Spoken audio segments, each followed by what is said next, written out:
Welcome to superior plus. आज के lecture में हम पढ़ने वाले हैं 25.1.2 जिसमें हम पढ़ेंगे पहले सबसे तो रेले जीन्स लॉ।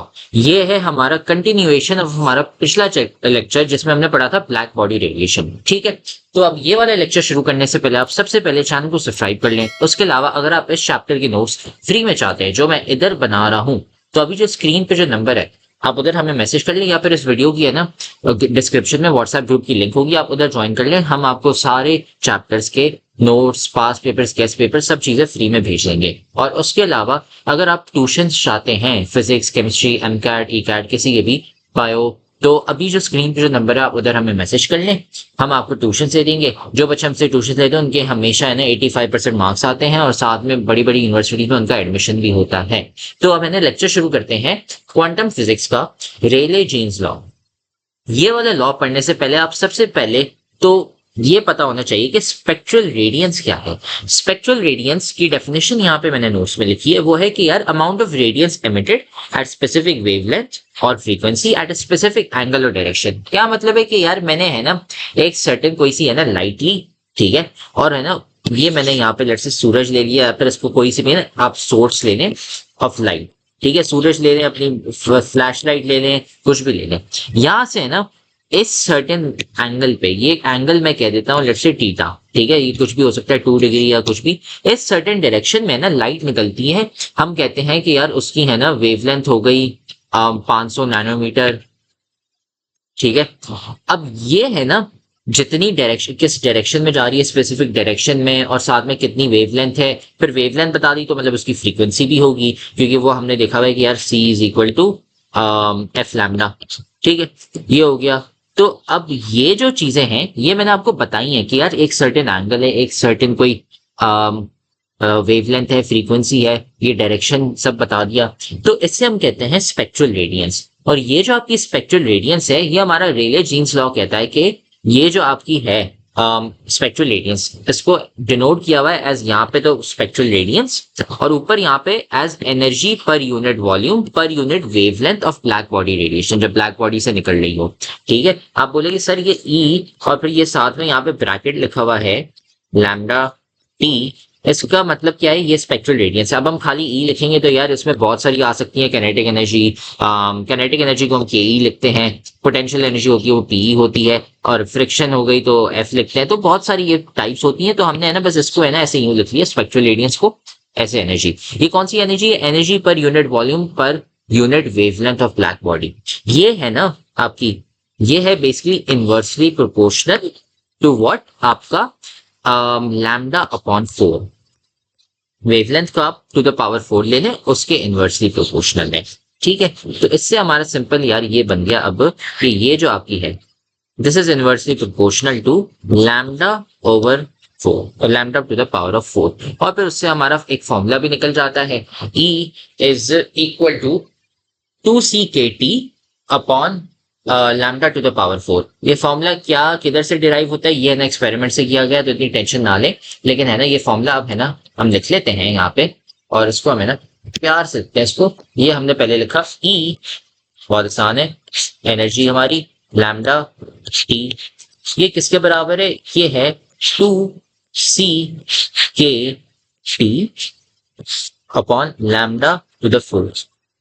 2 और लैम्डा ये तो क्लियर है, टी भी क्लियर है। सी और के ये बोलेंगे सर ये क्या है, ये कॉन्स्टेंट है, ये सी आपकी स्पीड ऑफ लाइट होगी, के है ना ये कांस्टेंट है, वो हम बाद में जाके डिटेल में पढ़ेंगे, ठीक है। तो अब ये है ना, ये मैं इसका स्क्रीनशॉट लूंगा और ये हम है ना फॉर्मूला नोट्स में डालेंगे क्योंकि ये फॉर्मूला जरूरी है, ठीक है।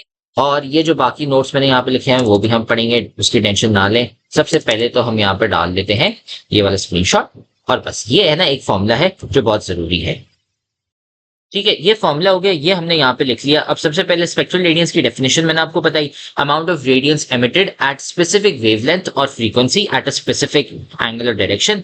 आप है ना यहाँ पे आइदर वेवलेंथ या फ्रीक्वेंसी लिख लें, मसला नहीं है, क्योंकि वो अगेन कनेक्टेड होती है, और साथ में एंगल या डायरेक्शन एक ही लिख लें, ठीक है। मैंने दोनों लिख ली हैं, आप दोनों लिखना चाहें या कोई भी एक लिखना है, मसला नहीं है, ठीक है। आइदर एंगल या आइदर डायरेक्शन, या फिर आइदर वेवलेंथ या आइदर फ्रीक्वेंसी। फिर Rayleigh Jeans law, energy per unit volume per unit wavelength of black body radiation. ये हमेशा ख्याल रखें, जो ब्लैक बॉडी है ना रेडिएशन, उसकी सिर्फ क्या है, inversely proportional to lambda to the power 4। फिर उसके बाद यहाँ पे जो नीचे ये जो पैराग्राफ आता है हमारी बुक में, ये बताता है फेलियर ऑफ रेले, मतलब कहाँ पे है ना ये लॉ काम नहीं करता, वो है यहाँ पे हम आते हैं अल्ट्रा वायोलेट कैटास्ट्रोफी। होता क्या है यार, अभी हमने यहाँ पे एक ग्राफ पढ़ा था, क्या हो रहा था कि यार हमारा फॉर्मूला ये बता रहा था कि ये इनवर्सली प्रोपोर्शनल है। क्योंकि ये इनवर्सली प्रोपोर्शनल है, अब मैं लिखूंगा खाली ई, क्योंकि मैंने आपको बता दिया स्पेक्ट्रल रेडियंस से, ये 1 टू द लैम्डा अपॉन 4। अब मैं लैम्डा को छोटा करता जाऊं तो यार ये तो आपकी इन्फिनिटी तक चली जाएगी, तो मतलब ये ऐसे ही ऊपर जाएगा। ये हमारा फॉर्मूला बता रहा है कि यार जब आप लैम्डा को बहुत ही छोटा कर लोगे तो आपकी एनर्जी इनफाइनाइट हो जाएगी।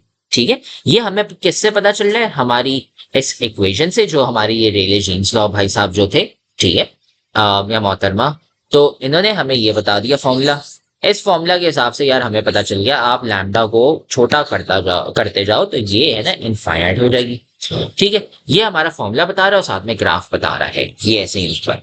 लेकिन जब हमने एक्सपेरिमेंट किए, जब साइंटिस्ट ने बोला यार अब लैब में जाके देखते हैं, तो हो क्या रहा था कि एक सर्टेन पॉइंट के बाद ये ऊपर नहीं जा रहा था, ये ऐसे ऊपर जाना चाहिए था ना फॉर्मूला के हिसाब से, ऊपर नहीं गया, ये ऐसे ही नीचे चला गया। यहां तक है ना, ये जो कहानी थी, ये वाला जो पार्ट था, यहां तक इन्होंने है ना सही फॉर्मूला बता दिया कि अच्छा यहां तक सही है, लेकिन उसके बाद है ना ऊपर जाना चाहिए था, ऊपर नहीं, एक्सपेरिमेंट ने दिखाया भाई ये तो नीचे जा रहा है।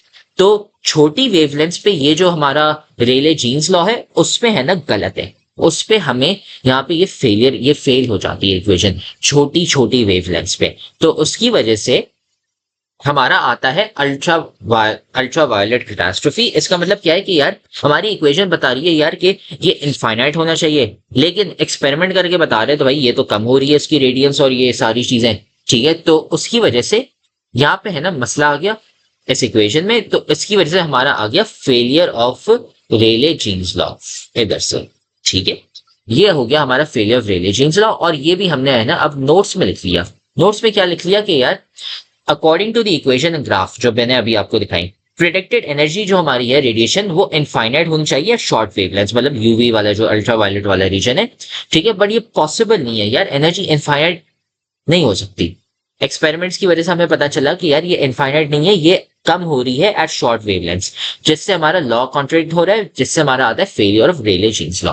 बस ये है कॉन्सेप्ट इसका और कुछ नहीं, और इससे हमारा ये लॉ है रेले जीन्स लॉ खत्म हो जाता है। फिर अगले लेक्चर में हम करने वाले हैं Wien's displacement law and Stefan's law. तो अगर आपको कुछ समझ नहीं आया तो आप ये है ना लेक्चर वापसी देख लें, वरना नहीं तो आप है ना यूट्यूब के कमेंट में मेंशन कर लें, हम आपको वहां पे समझा देंगे, या फिर व्हाट्सएप पे मैसेज कर लें, हम उधर समझा देंगे। उसके अलावा चैनल को सब्सक्राइब कर लें, वीडियो को लाइक कर लें, और इस चैप्टर के अगर आपको नोट्स फ्री में चाहिए जो मैं इधर बना रहा हूँ, तो अभी जो स्क्रीन पे जो नंबर है आप उधर हमें मैसेज कर लें, हम आपको है ना notes, past papers, guest papers, physics, chemistry सबके फ्री में भेज देंगे। वरना नहीं तो इस वीडियो की ना डिस्क्रिप्शन में पड़ी हुई है व्हाट्सएप ग्रुप की लिंक, उधर से ज्वाइन हो गए।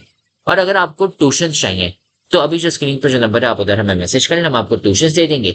जो बच्चे हमसे ट्यूशन लेते हैं हमेशा अच्छे मार्क्स आते हैं, 85% मार्क्स, और साथ में एडमिशन भी अच्छी अच्छी यूनिवर्सिटीज में मिलता है। फिर अगले लेक्चर में हम शुरू करते हैं हमारा Wien's displacement law and Stefan's law.